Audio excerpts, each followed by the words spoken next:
Hi friends, welcome to my channel. பூண்டு ஊறுகாய் கார சட்னி எப்படி செய்கிறதுன்னு பார்க்கலாம் வாங்க. இது பேச்சுலருக்கெல்லாம் ரொம்ப ரொம்ப யூஸ்ஃபுல்லான ஒரு ரெசிபி. இது ரொம்ப ஈஸியான ரெசிபியும் கூட. இது அதுக்கு முன்னாடி நம்ம சேனலை சப்ஸ்கிரைப் பண்ணி வச்சுக்கோங்க. பக்கத்தில் இருக்க பெல் ஐக்கானையும் கிளிக் பண்ணி வச்சுக்கோங்க. வாங்க வீடியோக்குள்ளே போகலாம். பேன் வந்து நல்லா சூடானதுக்கப்புறம் தேவையான அளவு எண்ணெய் சேர்த்திக்கணும். நான் கடலை எண்ணெய் தான் சேர்த்திருக்கேன். நீங்கள் வந்து நல்லெண்ணெய் இருந்தால் நல்லெண்ணெய் சேர்த்திக்கோங்க. சட்னி வந்து ரொம்ப சுவை கொடுக்கும். நாள் ஆனாலையும் கெட்டு போகாது இந்த சட்னி. எண்ணெய் நல்லா சூடானதுக்கப்புறம் அரை கப்பு பூண்டு சேர்த்திக்கணும். பூண்டு வந்து எண்ணெயில் நல்லா வதங்கணும். பூண்டு பிடிக்காதவங்களுக்கு இந்த மாதிரி வந்து ஒரு டைம் சட்னி செஞ்சு கொடுத்து பாருங்கள். அவ்வளோ டேஸ்டியாக இருக்கும்.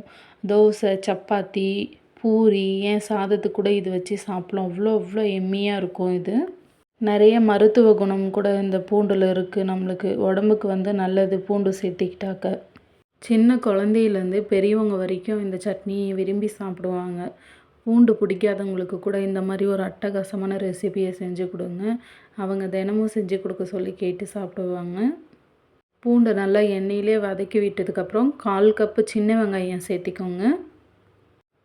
பூண்டும் சின்ன வெங்காயமும் நல்லா எண்ணெயிலே வதங்க விடுங்க. வீட்டில் வந்து என்ன குழம்பு வைக்கிறதுன்னு சொல்லி யோசிச்சுட்ருக்கீங்களா? அப்போ பூண்டு இருந்தால் உடனே இந்த அட்டகாசமான ஒரு ரெசிபியை செஞ்சு பாருங்கள். அவ்வளோ ஹெம்மியாக இருக்கும். தோசை, இட்லி, பூரி, தயிர் சாதம், ஏன் சாதத்துக்கு கூட நம்ம வந்து இந்த பூண்டு சட்னியை வச்சு சாப்பிட்லாம். வெளியே எங்கேயாவது ட்ராவல் பண்ணுறீங்கன்னா அப்போ வந்து இந்த ரெசிபியை செஞ்சு எடுத்துக்கோங்க. 4 நாள் வரையும் கெட்டு போகாத ரெசிபி இது. பூண்டு, வெங்காயம் நல்லா வதங்கினோடனே அது கூட ஒரு சின்ன சைஸ் தக்காளி சேர்த்திக்கோங்க. தக்காளியும் பூண்டு வெங்காயத்தோடு நல்லா வதங்க விடுங்க. நெல்லிக்காய் சைஸ் அளவு புளி சேர்த்திக்கோங்க. நான் வந்து 4 வரமிளகாய் எடுத்திருக்கேன். நீங்கள் வந்து காரத்துக்கு ஏற்ற மாதிரி எடுத்துக்கோங்க.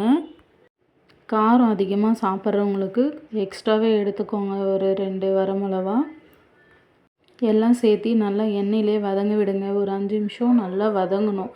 அப்போ தான் அந்த சட்னிக்கான சுவை வந்து கொடுக்கும்.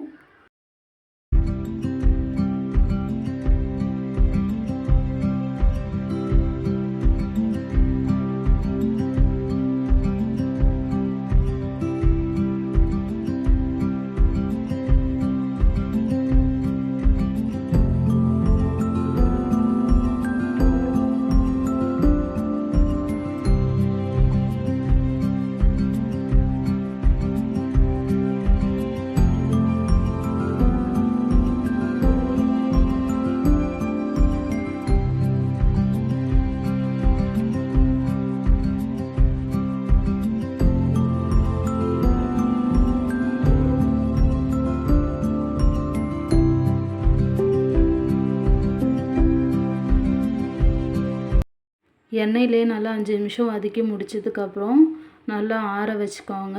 ஆற வச்சு மிக்ஸி ஜாரில் சேர்த்திக்கோங்க. அது கூட தேவையான அளவு உப்பு சேர்த்திக்கோங்க. உப்பு வந்து தேவையான அளவு மட்டும் சேர்த்துனா போதும்.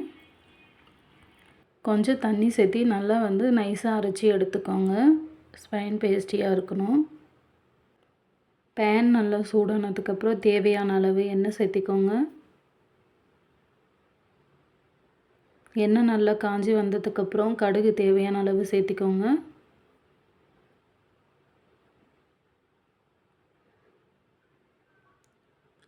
கடுகு நல்லா பொரிஞ்சு வந்த உடனே ஒரு 4 கொத்து கருவேப்பிலை எடுத்துக்கோங்க.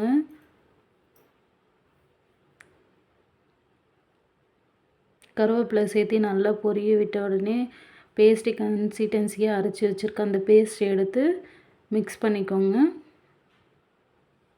மிக்ஸ் பண்ணி தண்ணி சேர்த்தாமல் நல்லா வந்து வதக்கி விடணும். அப்போ தான் அது நல்லா சுருண்டு கலர் சேஞ்ச் ஆகி வரும். அது வரையும் நம்ம வந்து நல்லா சிம்மிலே வச்சுட்டு கிளறி விட்டுட்டே இருக்கணும்.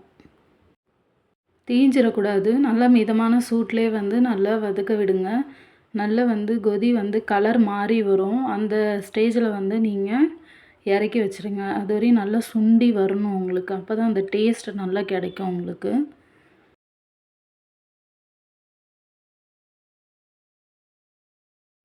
பூண்டு ஊறுகாய் கார சட்னி வந்து ரெடி ஆயிடுச்சு.